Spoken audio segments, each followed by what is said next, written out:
Magandang araw! Sa video na ito, tatalakayin natin ang ika-12 kabanata ng Florante at Laura ni Balagtas na may pamagat na Batas ng Langit, saknong 146 hanggang 155.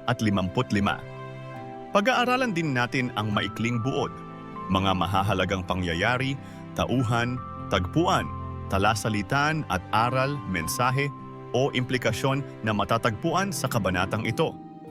Simulan na natin. Batas ng langit. Nang muling mamulat ay nagitlahanan, sino? Sa abakot nasa morong kamay. Ibig na iigtad ang lunong katawan. Nang hindi mangyari, nagngalit na lamang. Sagot ng gerero'y, huwag kang manganib, sumapayapak at magaliw ng dibdib. Ngayoy ligtas ka na sa lahat ng sakit, may kalong sa iyo ang nagtatangkilik. Kung nasusuklam ka sa aking kandungan, lason sa puso mo ang hindi binyagan.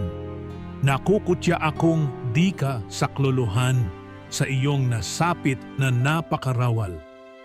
Ipinahayag ng pananamit mo, taga-Albania ka at ako'y Persiano. Ikaw ay kaaway ng bayat sekta ko, sa lagay mo ngayoy magkatuto tayo. Moro ako'y lubos na taong may dibdib, at nasasaklaw rin ng utos ng langit. Dini sa puso ko'y kusang natititik, natural na laying sa abay mahapis.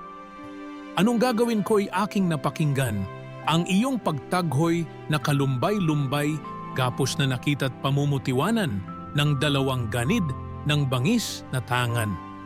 Nagbuntong hininga itong abang kalong, at sa umaaliw na moro'y tumugon, kundi mo kinalag sa puno ng kahoy, nalibing na ako sa tiyan ng leon. Payapa na naman di sinyaring dibdib, na pagkikilalang kaaway kang labis, at di binayaang nagkapatid-patid, ang aking hiningang kamatay at sakit. Itong iyong away, di ko hinahangad, patayin mo ako'y siyang pitang habag. Di mo tantuyaring binabatang hirap, na ang kamatayan ang buhay kong hanap. Dito napahiyaw sa malaking hapis, ang murong may awat luhay tumagistis. Siyang itinugon sa wikang narinig, at sa panlulumoy kusang napahilig. Ngayon naman ay talakayin natin ang buod nito. Ang tula na Batas ng Langit ay tungkol sa isang gererong Moro na sumagip sa isang gererong taga-Albania mula sa tiyak na kamatayan sa kamay ng 2 ganid o mabangis na leon.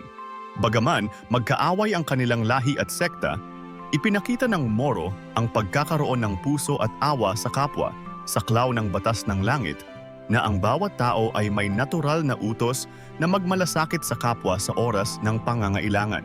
Ang Albanyang gerero, kahit ligtas na, ay hindi lubos na masaya dahil sa kanyang mga nararamdamang hirap at kalungkutan.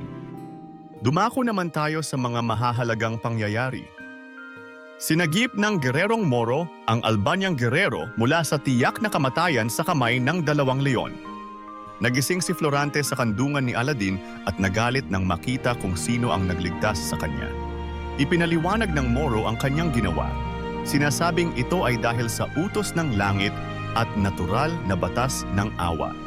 Nagbigay ng pasasalamat ang Albanyang gerero, ngunit hindi siya masaya dahil sa kanyang kalagayan. Ang Morong may pusong maawain ay nalungkot at nagpakita ng luha sa kanyang narinig. Mga mahahalagang tauhan. Florante, isang mandirigma mula sa Albania na iniligtas mula sa kamatayan ng isang kaaway na Moro. Bagaman ligtas, siya ay nagdaranas pa rin ng kalungkutan at pagdurusa. Aladin, isang Moro na bagaman itinuturing na kalaban ay nagligtas sa taga-Albanyang si Florante dahil sa utos ng puso at ng batas ng langit na nagdidikta ng awa at malasakit sa kapwa kahit sa kaaway. Dumako naman tayo sa tagpuan. Ang tagpuan ng kabanata ay sa ilalim ng puno na matatagpuan sa isang madilim na gubat. Dito naganap ang pagsagip ng Moro sa Albanyang gerero mula sa 2 leon. Ang puno ang nagsilbing tagpuan ng 2 magkaibang lahi na pinagbuklod ng isang di inaasahang pagkakataon ng awa. Ngayon naman ay talakayin natin ang mga talasalitaan na ginamit dito. Nagngalit, nagalit ng matindi o nag-init ang damdamin. Gerero, isang mandirigma o sundalo. Tangkilik, suporta o pagkalinga. Kalumbay-lumbay. Napakalungkot o malungkot na malungkot. Nagbuntong hininga. Nagpakawala ng malalim na hinga bilang tanda ng kalungkutan o pag-aalala. At ngayon ay alamin naman natin ang mga aral o mensahe ng tula. Kahit magkaaway sa lahi o pananampalataya, ang awa at malasakit ay likas na damdamin ng tao na nangingibabaw sa gitna ng panganib. Ang pagkilala sa hirap at sakripisyo ng ibang tao ay mahalaga at hindi laging nasusukat ang tagumpay sa pagkakamit ng kaligtasan kundi sa kaluwagan ng damdamin. Ang tunay na pagkatao ay lumalabas sa oras ng krisis. Ipinapakita ng morong gerero na higit sa lahat, ang batas ng langit o likas na batas ng awa ang nangingibabaw sa bawat isa. At diyan nagtatapos ang 12 kabanata ng Florante at Laura, Batas ng Langit. Ano ang natutunan mo dito? I-comment mo na ang iyong sagot. Inaanyayahan ka din namin na i-like, subscribe, at i-click ang notification bell para lagi kang updated sa mga susunod naming videos. Hanggang sa muli, maraming salamat sa panonood.